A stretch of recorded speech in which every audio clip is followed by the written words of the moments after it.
All right, so I think this is going to be the setup I'm going to use generally for my DJ gigs, and I'm lucky that I've got one tomorrow and then one Saturday this weekend. So, but this is just a rough draft, obviously, to kind of just see how it looks. But the video that well, maybe I can attach a video of what it looks like, or you can look for my other videos. But what I think works, right? So like that is a disco ball, so it kind of gets the rotating lights, and it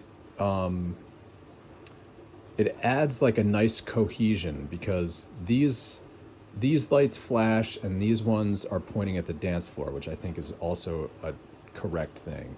Because I think if they're pointing up at the dance floor, they're just like they're blinding and you can't look at the DJ. But it's nice, especially when people are dancing, to look down and see the floor lit by the wash, by the par lights.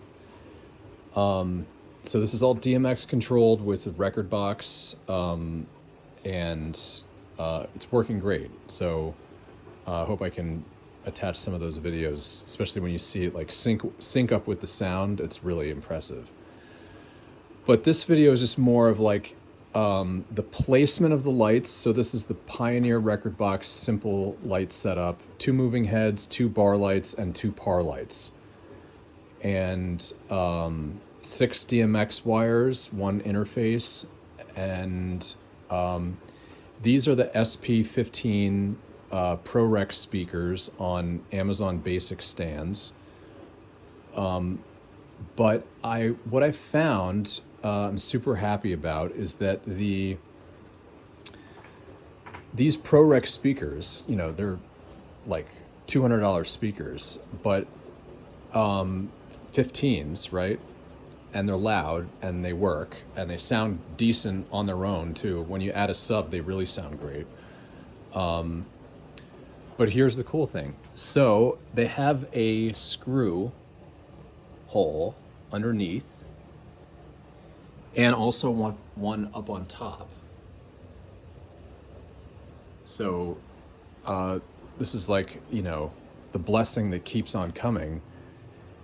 Being able to mount these, not the par lights, not to the stand, but actually to the speaker, is super cool. So it's crude right now, but if they're pointing down, I think it's okay.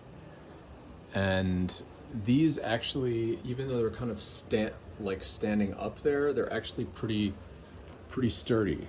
And even with all the movement of the moving head, they're pretty happy.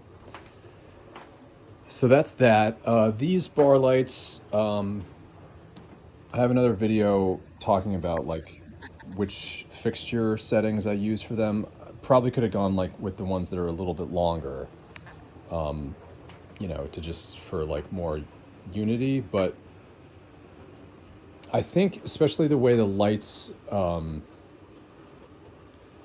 like the action that's programmed for the phrasing in the simple setup, the bar lights kind of do this like flashing thing, and these par lights, they like kind of like wash the floor, and then these look really amazing when they're like kind of spinning around together like in unison, and then tying it together with just simple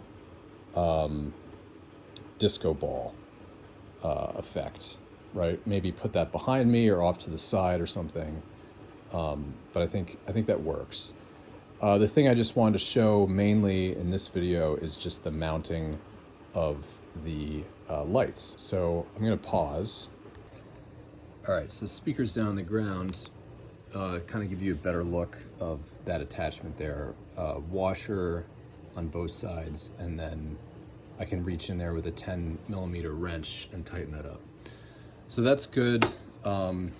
I don't think it makes the speaker necessarily too much more top heavy, but these stands are actually really good. I really went through a lot of kind of $60 stands to find these that are super heavy duty, frankly. So that's good. And then the screw hole down here works too. I'm not sure how this will pan out, but I do like the fact that I can connect the light to the speaker. I think that's the right way to go. And because before I was actually looking at putting the light on, like bolting it through one of these, which is an option with some hardware. So these can like face out, and then you could put the. So I might do that, but it gets a little bit complicated with the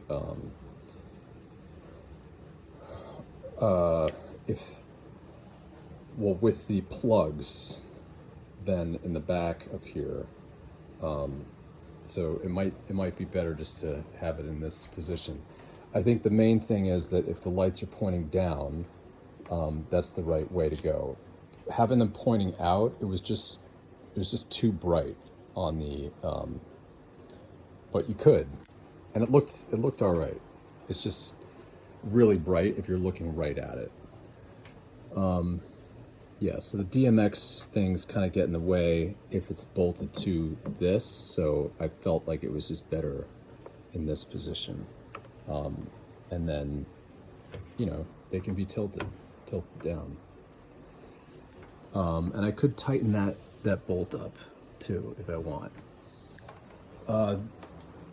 That hardware is from this kit I have. So they're M8 bolts. Kind of a 25 millimeter was the easiest way to go.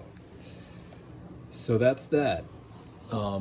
Just happy that the ProRecks have these screw points. These, wow, that's even another option, would be to mount the par light on the side of the speaker here. But since both speakers are identical, then they would both be on the left side. But it is nice that they give you these anchor points.